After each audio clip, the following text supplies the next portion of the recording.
Este podcast pertenece a la red Podcast SN.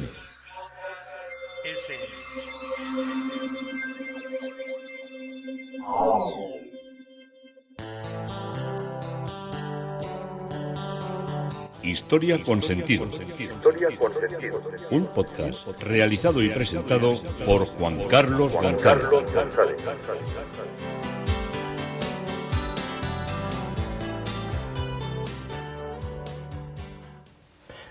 Un saludo a cuantas personas se acercan a través de las redes sociales de Facebook, de Twitter y de mi página web Historia con Sentido. Yo soy Juan Carlos González y un día más encantado de poderos acercar una parte de la historia. Hoy el tema propuesto es de basilios a dominicos. Son dos órdenes religiosas, una que entra en contacto con lo que es la fundación de la Basílica de Santo Domingo el Mayor, como se le conocería más tarde. En ese momento se le conocería más como San Miguel, y los dominicos fueron los que se establecieron en ese templo que ya hemos empezado a recorrer. Y todo esto lo hacemos a la sombra del Vesubio. Os empecé a contar lo que era la cantera o mina, yo lo defino más como cantera de Ofita cerca de mi pueblo, de que el monte Irimo, que era el monte al que subíamos andando con nuestro esfuerzo montañero, había sido un volcán, pero que lo que verdaderamente llamaba la atención era un volcán serio, un volcán como el Vesubio. El Vesubio ya había sido escenario, vámonos ya directamente a recrearnos en la historia cercana como introito. Ya había sido escenario antiguo de lo que eran sucesos históricos. Pues fue allí donde comenzó su particular aventura liberadora el gladiador Espartaco. ¿De dónde venía Espartaco? Pues por allá andaba.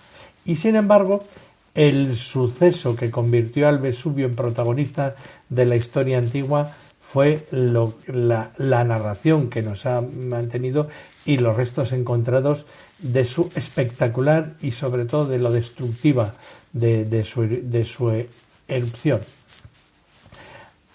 Así pues, lo que algunos atribuyeron a un cruel castigo de los dioses terminó encontrando al cabo de los siglos una causa natural, que era que el Vesubio era un volcán.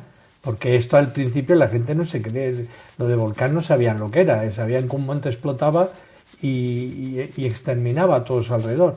Pero de dónde venía la génesis, por qué salía el magma, todas estas cosas lo hemos sabido prácticamente antes de ayer. Y esta afirmación, sin embargo, no sirve de nada si no tenemos en cuenta cuál es el concepto de volcán. El problema está en el hecho en que en latín no existía ni la palabra ni la idea de lo que era un volcán. Es verdad que ya Cicerón había hablado de las Vulcania Insulae, las islas, al referirse a las islas volcánicas o eolias que se encuentran al norte de Sicilia, pero aún así no dejaban de pensar en el dios Vulcano como el que generaba en el Etna, ese otro gran volcán italiano, como era donde tenía su casa, su sede, y de donde echaba el fuego y donde tenía su fragua. La palabra volcánico nos remite en principio a lo que era este dios mitológico, el Éfesto de los griegos, engañado por Afrodita o Venus, en el caso de que lo llamemos Vulcano, y dotado de extraordinarias habilidades en el uso de la fragua. Como el dios del fuego, los antiguos situaban su fragua precisamente bajo el imponente Etna siciliano. Y al cabo de los siglos tuvieron que llegar a nuevas latitudes los navegantes portugueses para que se les ocurriera aplicar aquella poderosa imagen del mundo clásico a los nuevos volcanes tropicales que estaban descubriendo. O sea que la palabra volcán nos la harían la referencia a los descubridores portugueses que la palabra vulcano, que era de la literatura de todo lo que eran los dioses, de todo lo que era la mitología griega. Aquello fue lo que produjo un singular efecto de ida y vuelta, ya que los descubridores llamaron volcanes a estas realidades que sin embargo ya eran muy antiguas. Porque claro, cuando un volcán se apagaba, ya podía pasar un barco portugués por delante de una isla que vería una montaña. Y el imaginario grecolatino servía para comprender mejor lo que se iba descubriendo. El Etna, la antigua mansión de Vulcano, pasó por tanto a ser un volcán, al igual que le ocurrió con el nombre ya volcán al Vesubio. Sin embargo, en la época de la erupción del año 79, al desconocer las verdaderas causas naturales del desastre, aquel suceso pudo ser visto más como una señal del fin de los tiempos. A los pensadores estoicos, como Séneca, por ejemplo, les gustaba pensar de esta manera, interpretando así los fenómenos naturales como castigos ejemplares. Cuesta mucho entender que semejante destrucción sea tan gratuito, pero algo parecido sintieron los mismos pensadores ilustrados como Voltaire y Rousseau ante el terremoto de Lisboa de 1755. En la caída de la piedra pómez y de la ceniza sobre Pompeya, bajo una interminable noche cuyos únicos resplandores provenían de la lava encendida, creó un perfecto de lo que debía ser el apocalipsis. Y durante aquellas horas de incertidumbre, de miedo y de agonía, Plinio el Viejo se convirtió en un héroe a su pesar. Plinio el Joven nos relata la hazaña de su tío y su propia experiencia de lo sucedido. Sin embargo, este relato no tuvo crédito durante muchos siglos. Pensaban que era una cosa inventada, hasta que la moderna ciencia de los volcanes pudo comprobar que lo que allí estaba siendo narrado suponía una precisa observación de lo que ocurre cuando estalla un volcán. Lo que en un principio fue considerado, como digo, como una fantasía de su autor, terminó convirtiéndose en lo que fue un importante testimonio. Así las cosas, no creemos que lo más importante sea el fenómeno natural en sí mismo, sino la propia vivencia con la que el joven Plinio nos narra los hechos vividos. La carta supone también un esfuerzo para comprender una terrible desgracia que Plinio, tanto por su educación escolar como por una necesidad de situarse ante su historia, va a comparar con la propia caída de Troya. Él hace ahí un paralelismo. La pequeña gran epopeya comienza cuando tío y sobrino se encontraban en Miseno, a unos 32 kilómetros del Vesubio. Su tío estaba entonces al mando de la flota de la región y en verano, probablemente el 24 de agosto del año 79, hacia la hora séptima, a la 1 de la tarde, cuando pudo verse a lo lejos una nube gigantesca, semejante a un pino. Nos recordaría, hay que entender un pino mediterráneo de copa redonda. Nos daría la impresión, si lo estuviéramos viendo en ese instante, a lo que sería una explosión nuclear. Pero por su situación, aquella gran nube de humo debía provenir del monte Vesubio. Y el naturalista queda admirado por lo que ve y decide acercarse hasta donde se produce este fenómeno como algo digno de estudio. Para ello ordena que se le prepare una nave pequeña con el fin de hacer la travesía. Invita a su sobrino a acompañarle, pero este rehúsa con la razón excusa de que debe seguir el trabajo de investigación. Yo creo que sería por miedo, diría, no tío, es que me has mandado que estudie esto, así que voy a quedarme aquí, vete tú con el barquito. Y antes de partir ocurre un suceso inesperado que anticipa su desgracia. Recibe Plinio el Viejo una petición de ayuda de unos amigos suyos que están cerca del Vesubio, y en ese momento a la simple curiosidad se añade la voluntad de socorrerles. Pues decide entonces mandar unas embarcaciones mayores en auxilio de los necesitados. Quizá la imagen más heroica de todo este relato sea la que nos permite imaginar a Plinio el Viejo navegando hacia el volcán en dirección contraria de los que huyen, bajo una nube de piedras incandescentes que están cayendo. Sin embargo, su embarcación no pudo acercarse tanto como él quiso hasta el volcán y se vio obligado a desviarse hacia Estavia, más al sur, donde estaba la villa de su amigo Pompaniano. Una vez allí, Plinio infunde ánimos y pide ser llevado a la sala de baños para quitarse la suciedad acumulada durante el viaje con todo lo que era el humo y la lluvia de piedras que habían sufrido. Desde allí se aprecia claramente que hay fuego en el Vesubio, lo que crea todavía un mayor temor. Pero él tranquiliza a sus amigos diciendo que deben ser antorchas dejadas por la gente que huía. Fíjate, y era la lava. Una vez más, la incomprensión de lo que ocurre nos hace ver solo lo que queremos. Tras la cena, Plinio duerme plácidamente en lo que iba a ser sin duda su última noche con vida. Y este comportamiento deja patente la valentía del naturalista y militar, si bien es posible que su sobrino haya querido infundirle estos tintes heroicos para dar mayor dramatismo a su muerte. Como la lluvia de piedras persistía y parecía que la casa se iba a venir abajo, se decidió despertar a Plinio y valorar si era mejor permanecer dentro o fuera. La noche seguida, siendo cerrada, y a la hora del amanecer ya no quedaba otra salida que acudir a la costa para intentar huir desesperadamente. Sin embargo, el mar era innavegable, por lo que quedaba excluida ya la única salida posible. Es entonces cuando Plinio le sorprendió la muerte, quizá por causa de un infarto, sin sufrir tampoco igual mayores agonías. Al otro lado de la bahía, su sobrino, Plinio el Joven, escribe otra peripecia, aunque con mejor suerte.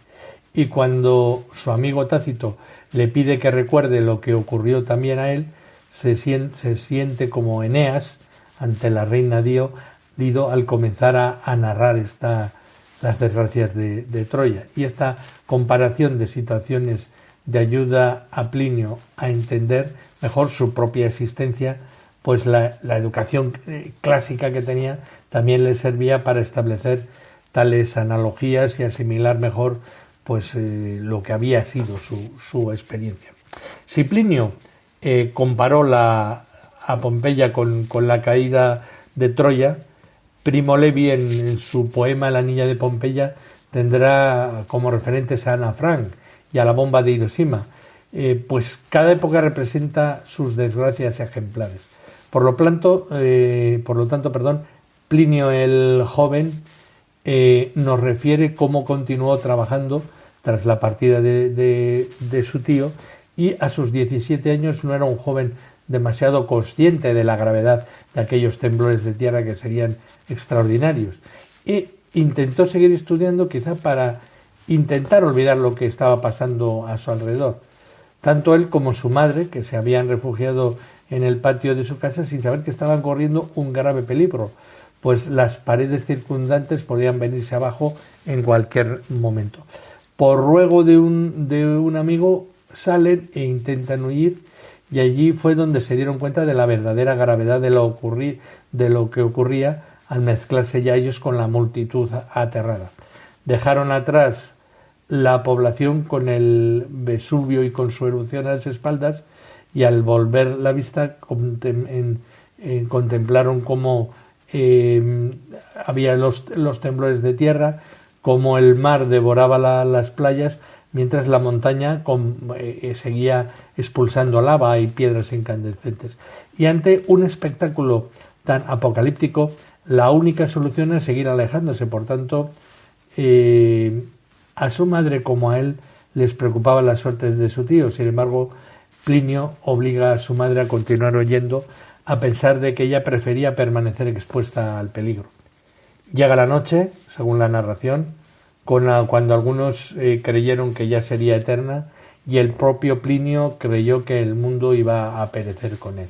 Y a medida que la lluvia de piedras y de los temblores fueron amainando, Plinio y su madre regresaron a Miseno a la espera de nuevas sobre su tío, al que ya no verían más con vida. Y tras este episodio tan funesto, el Vesubio ya no volvió a ser aquella montaña fértil de antes, y su espacio cambió al desplomarse sus laderas y quedar un enorme cráter de unos 11 kilómetros de circunferencia. Y las laderas boscosas y los olivares y viñedos de sus faldas se tornaron en un paisaje gris. un paisaje gris que hoy vuelve a ser verde y que esperamos que lo sea por muchos años y que no se vean, la palabra no voy a decir molestados, sino que no se vean afectados los napolitanos por muchas generaciones. Todo este temor fue el que les llevó, el que les acercó a tener una mezcla de devoción, de terror y a encomendarse a todo lo que era su fe y su religión para sobrellevar todas estas circunstancias. Y uno de los mayores templos que hubo pues fue la Basílica de Santo Domingo el Mayor, los dominicos. Pero aquí habían entrado otros monjes antes que ellos, que eran los monjes basilios, que eran monjes pertenecientes a la Orden de San Basilio, Basilio Magno, obispo de Cesarea, que había instituido en el Ponto, en Asia Menor, hoy en Turquía, en el año 363, y a las que se dio su regla, la regla de San Basilio. La posterior regla de San Benito es considerada la base de la vida monástica occidental, y en origen de los benedictinos hay una gran influencia en la creación de la regla de San Benito, de Benito de Nursia, por la incorporación en buena medida de los escritos de San Basilio. La orden basiliana, perteneció, voy a acercaros la orden basiliana a Nápoles. Perteneció Nilo de Rosano. Nilo de Rosano fue un eremita, fue abad y fue fundador de la abadía napolitana de Gotaferrata, y que es también venerado tanto en la Iglesia católica como en la Iglesia ortodoxa, y es santo patrono de Rosano, Calabria, donde es festejado el día 26 de septiembre.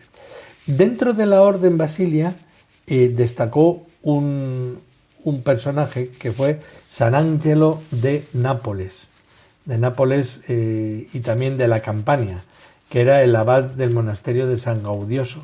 San Gaudioso lo vimos cuando estuvimos viendo las catacumbas de Nápoles, o sea que ahí nos tiene que venir el nombre al recuerdo. Y ingresó en el convento basiliano a los 15 años, se hizo ermitaño y luego fue elegido y nombrado abad de San Gaudioso en Nápoles alrededor del año 590.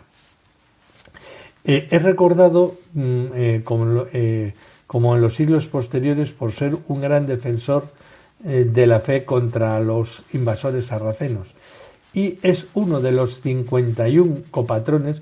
Estos no tienen un patrón, tiene patrón principal, que es San Genaro, pero el día que hay la procesión sacan a 51 santos que son los copatrones de Nápoles. Imaginar qué espectacularidad se produce el día que se celebran todos los santos napolitanos, cuando salen todos a la calle en bustos de plata, allí refulgentes. Debe ser una experiencia increíble. Y el año 1540 se estableció o restauró en España lo que fue la antiquísima orden de los monjes basilios, la orden Basilia o la congregación Basilia. Y vivían entonces, alrededor del obispado de Jaén, algunos varones a quienes el obispo les había dado la regla de San Basilio, nombrando abad a uno de ellos. Y después, en el año 1679, el Papa Gregorio XIII unió a todo lo que eran los monjes a la congregación de los basilios de Italia, de los que en el tiempo formaron 3 provincias en lo que es la península ibérica. Volvemos al edificio, al atrio y a la plaza. La entrada principal de la basílica se encuentra en el atrio de la denominada, no es precisamente el nombre, la traducción un callejón, pero una callecita del Vico San Domenico. Y sin embargo, con la creación en el siglo XV de la Piazza de San Domenico el Mayor y de las intervenciones posteriores, la entrada más importante se ha convertido en la que tiene por el acceso del ábside. O sea, se entra al ábside por la parte de abajo, por el desnivel, y se sube a lo que dijéramos es la cabecera de la iglesia. Hay algunos que quieren entrar a la iglesia desde la plaza y usan la escalera, como os digo, que conduce a la antigua iglesia de San Miguel Arcángelo a Morfisa, que era Morfisa es el terreno, el territorio. Y las dependencias con vista al atrio acogieron, o sea, las que dan por los ventanales que dan a esta gran plaza espectacular, acogieron a lo que era la Universidad de Nápoles a lo largo de 1701 a 1736. Y en la parte de atrás, en particular desde 1515 hasta 1615, se desarrolló un estudio general o protouniversidad, y desde donde el llamado Salón de Santo Domingo enseñó Santo Tomás de Aquino durante más de un año.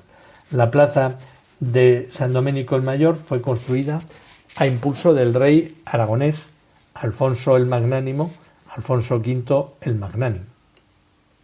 Alfonso V el Magnánimo había nacido en Medina del Campo en 1396 y muere en Nápoles en 1458, y fue rey de Aragón de 1416 a 1458. El Magnánimo también reinó en Valencia con el nombre de Alfonso III, en Mallorca y en Sicilia como Alfonso I y en Cerdeña como Alfonso II.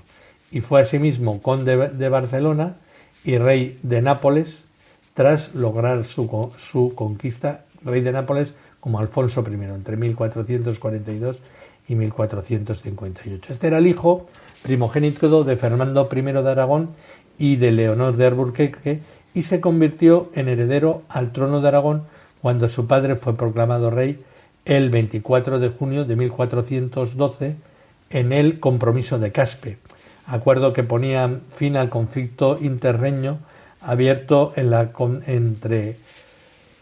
Confederación Catalano-Aragonesa a la muerte del soberano Martín I el Humano sin sucesor directo. Esto había tenido lugar en 1410. Y en 1415 el príncipe Alfonso se casó con María de Castilla, su prima hermana, con quien no tendría hijos, y ese mismo año tuvo que asumir las tareas de gobierno a causa de la enfermedad de su padre, de Fernando I de Aragón. Y en 1416 el prematuro fallecimiento del monarca le hizo ceñirse la corona con tan solo 20 años. Y a pesar de la prudencia del joven soberano, en 1419 surgieron las primeras discrepancias con las Cortes catalanas, que no solo exigían la destitución de sus consejeros castellanos, sino que también se oponían, paradójicamente, al deseo de Alfonso V de Aragón de proseguir personalmente la secular expansión de Cataluña en el Mediterráneo, debido al posible perjuicio que la ausencia real provocaría en los estados hispánicos de la Corona de Aragón. Sin embargo, al final el rey zarpó hacia Cerdeña y consolidó el dominio catalán sobre esa isla, la isla de Cerdeña, pero hubo de renunciar a adueñarse de Córcega, dado el apoyo que la ciudad de Génova prestaba a los corsos, a los habitantes de Córcega. Esto sucede en 1421. Bien, esta decisión se adoptó ante la posibilidad de conquistar Nápoles, donde dos facciones nobiliarias se disputaban la sucesión de la reina Juana II. Así, en julio de 1421, Alfonso el Magnánimo venció a Luis de Angers, perteneciente al trono napolitano, y a los genoveses, lo cual le permitió entrar en la ciudad italiana y convertirse en el ahijado de su soberana, aunque 2 años más tarde una revuelta popular le obligó a replegarse a Aragón. Durante 9 años permaneció en sus reinos peninsulares, enzarzándose en una estéril guerra con el monarca castellano Juan II para defender los intereses políticos y económicos de sus hermanos, los infantes de Aragón en Castilla. Y en mayo de 1432, Alfonso V partió definitivamente hacia Italia para instalarse en Sicilia. Y a la muerte de Juana de Nápoles, en 1435, el monarca intentó asediar a Gaeta, la ciudad de Gaeta. Pero en esta ciudad de Ponza cayó prisionero de los portugueses, cayó prisionero de los genoveses, aliados del nuevo soberano napolitano Renato de Anjou.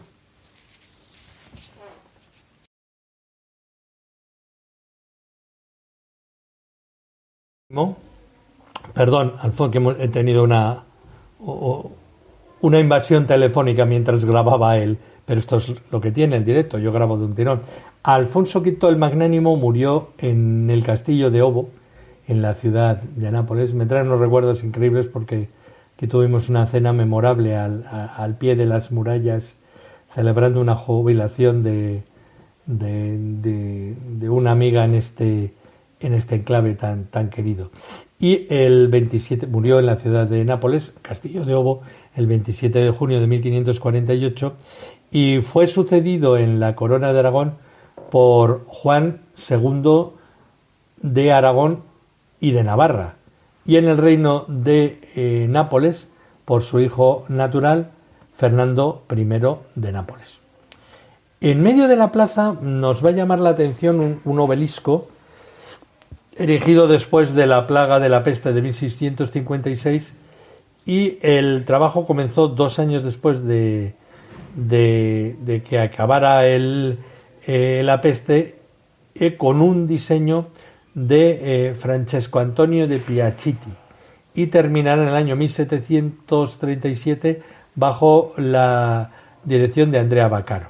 Rico en mármol, bajorrelieves, medallones, estatuas. Termina como una pirámide. De esto hay mucho en toda esta zona de Nápoles, en la ciudad de Nápoles. Termina en una pirámide coronada con un bronce de San Domenico, de Santo Domingo, del propio Vaccaro. A la derecha del ábside hay un balcón de mármol del siglo XV con los escudos de armas de la poderosa familia Carafa, que aquí tuvo tanta intensidad y tanta acción. Bien, en el año 1231, ahora tenemos que ir marcha atrás me refiero a la historia, los dominicos, encabezados por Fray Tommaso Agni de Lentini, llegaron a Nápoles y, no teniendo su propia sede, se establecieron en el antiguo monasterio de la iglesia de San Miguel Arcángel de Morfisa. La congregación de la basílica, la consagración de la basílica como de San Domenico tuvo lugar en el año 1255 con la visita del Papa Alejandro IV, como la testigua una placa que hay a la derecha de la entrada principal. Y la construcción de la iglesia, la primera piedra fue colocada el 6 de enero de 1283, con un trabajo que continuó desde 1283 hasta el año 1324 y realizada en su fase final por los arquitectos franceses Pierre de Chaol y Pierre de Anguicourt. Y la iglesia fue erigida de acuerdo a lo que eran los cánones góticos clásicos, con 3 pasillos, capillas laterales, crucero ancho y ábside central, y fue construida en la dirección opuesta a la iglesia preexistente, es decir, con el ábside frente a lo que es el ábside de la plaza, o sea, girando la iglesia, por así decirlo de alguna manera, como había sido, detrás de lo cual se abrió una entrada secundaria durante lo que fue el periodo aragonés. Y a lo largo de los siglos, personalidades importantes han tenido vínculos con el complejo. Tomás de Aquino, cuya celda sigue abierta y se puede visitar en el edificio, enseñó aquí, mientras que entre los estudiantes distinguidos se recuerda sobre todo a los filósofos Giovanni Pontano, a Giordano Bruno y a Tomás Campanella. Numerosas intervenciones que se han producido a lo largo de los siglos han alterado todo lo que es la estructura y las formas góticas originales, y sobre todo en el periodo renacentista los terremotos y los incendios iniciaron las primeras transformaciones. En 1536 Carlos V, que era el emperador y también era el rey de Nápoles, recibió la bienvenida o entrada triunfal en el templo en Nápoles y en el Te Deum que se cantaba cuando entraba el emperador en las ciudades. Y aún más transformadores fueron los cambios barrocos del siglo XVII, entre los que destacan la sustitución del suelo por el diseñado por Domenico Antonio Vaccaro, terminado en el siglo XVIII. Y con la llegada de la época napoleónica se produce el reinado en Nápoles de Joaquino Murat, del general Murat, y el complejo fue destinado de 1806 a 1815 para obras públicas, causando así daños a la biblioteca y a todo lo que fue el patrimonio artístico, y en cambio se llevó a cabo un intento de restauración con las restauraciones en el siglo XIX de Federico Travaglini, que siempre, sin embargo, condujeron a una distorsión general por la especial originalidad que tiene la basílica. Otros daños que sufrieron en todo el complejo fue durante el periodo de la supresión de las órdenes religiosas, cuando los padres dominicos tuvieron que abandonar el convento de 1865 a 1885 y se produjeron adaptaciones cuestionables que estaban destinadas a dar a las instalaciones algunos destinos: gimnasios, escuelas, refugio de mendigos, casa de la corte, en fin, infinidad de destinos. En febrero del año 1921, el Papa Benedicto XV elevó la iglesia al rango de basílica menor y las restauraciones de 1953 eliminaron los destrozos del bombardeo de 1943, restaurando el artesonado, los techos, las balaustradas de la capilla, el suelo y el órgano del siglo XVIII, y también sacando a la luz los frescos de los Cavallini, mientras que las intervenciones más recientes, que fueron las de 1991, tuvieron lugar en la escalera exterior de la girola y en la puerta de mármol, que han quedado absolutamente espectaculares.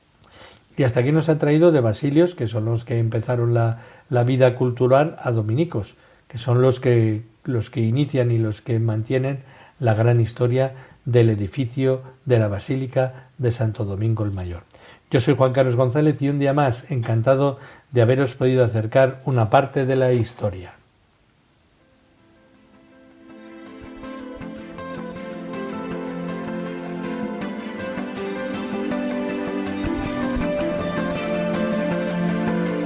Hasta aquí un episodio más de Historia con Sentido. El podcast que te habla de historias de la historia, sucesos, eventos, como si el ayer fuera hoy. Síguenos a través de iTunes, Spreaker o iVoox. Contacta con nosotros por correo electrónico escribiendo a podcast@historiaconsentido.com. Nuestra web www.historiaconsentido.com. Y en Twitter nos encontrarás como @historiasentido. Este podcast pertenece a la red Podcast SM.